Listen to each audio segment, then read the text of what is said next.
হযরত উসমান যুন্নুরাইন রাদিয়াল্লাহু তাআলা আন যখন কবরের পাশ দিয়ে গমন করতেন, তখন তিনিও ঝড় নয়নে কাঁদতে থাকতেন, এমন কান্নাকাটি করতেন। হাদিসের মধ্যে এসেছে তার কান্না করতে করতে চোখ থেকে পানি বের হয়ে, অশ্রু বের হয়ে দাড়ি মোবারক ভিজে যেত। কতটা কান্না করলে যে চোখ থেকে পানি বেয়ে দাড়ি মোবারক ভিজে পড়তো বলেন তো?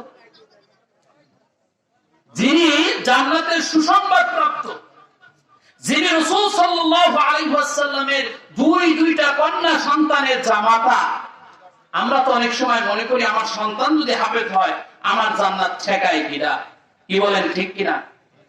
আমার বংশে যদি একজন আলেম হয়, ওই আলেমে আমাকে পার করে নিয়ে যাবে, আমি ফজরের নামাজ না পড়ে শুয়ে থাকবো, আর আমার ওই নাতি আলেম হয়েছে সেই জান্নাতে নিয়ে যাবে। কবরে আর কোনো টেনশন নাই, হাসরে টেনশন নাই, কিয়ামতে টেনশন নাই। কিন্তু রাসূল সাল্লাল্লাহু আলাইহি ওয়াসাল্লামের জামাতা যাই তাই কথা, আর সরাসরি উসমান বিন নুরাইন সহ আরো 10 জন সাহাবী, এরা মোট 10 জন জান্নাতের সুসংবাদ প্রাপ্ত। তারা কবরের পাশ দিয়ে গেলে তাদের চোখ থেকে পানি বের হয়ে দাড়ি মোবারক ভিজে যেত।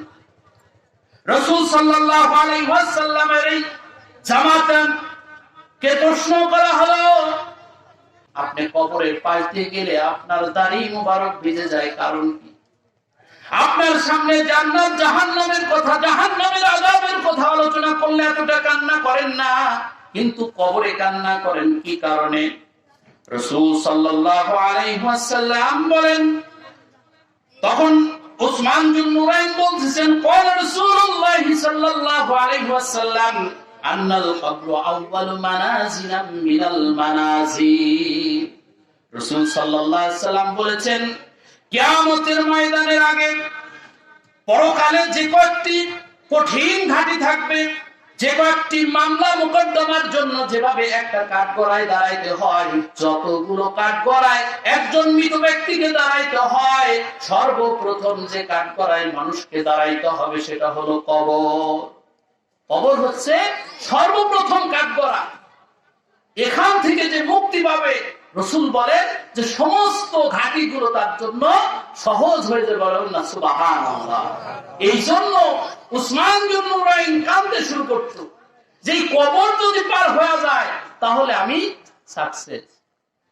রাসূল সাল্লাল্লাহু আলাইহি ওয়াসাল্লামের সাহাবী এই হাদিসের মধ্যে এই কথাও বর্ণনা করেন যে যখন একজন বান্দাকে কবরে রাখা হয়, উদিয়া ফিল কবরি আতওয়াল্লা আনহু আসহাবুহু, তার ওই কবরে রাখা যারা রেখেছে, জানাজায় শরীক হয়ে কবর পর্যন্ত যারা গিয়েছে, যখন তারা ফেরত আসে, ওই ফেরত আসার সময় পায়ের যে স্যান্ডেলের ধ্বনিটা তখন ওই মৃত ব্যক্তিটা শুনতে পায়। এমন সময় যখন মানুষ চলে আসেন, তখন 2 জন ফেরেশতা আসে। ফেরেশতা আসার পরে ওই ব্যক্তিটাকে বসানো হয়, মৃত ব্যক্তিকে বসানো হয়। বসানোর পরে তাকে প্রশ্ন করে। আমরা জানি 3টা প্রশ্ন করে, কিন্তু এই হাদিসের মধ্যে এসেছে একটা প্রশ্নের কথা। রাসূল সাল্লাল্লাহু আলাইহি ওয়াসাল্লামকে দেখায় বলে, এই লোকটাকে মান হাযার রাজুল, এই লোকটাকে। সে যদি মুমিন হয়, হাদিসের মধ্যে রাসূল সাল্লাল্লাহু আলাইহি ওয়াসাল্লাম বলেছেন, তখন সে আমার পরিচয় দেয় এইভাবে, আশহাদু আবদুহু ওয়া রাসূল। এই হলো আমাদের রাসূল, আল্লাহ তাআলার বান্দা এবং রাসূল। আল্লাহ তাআলা তাকে জাহান্নাম দেখায়।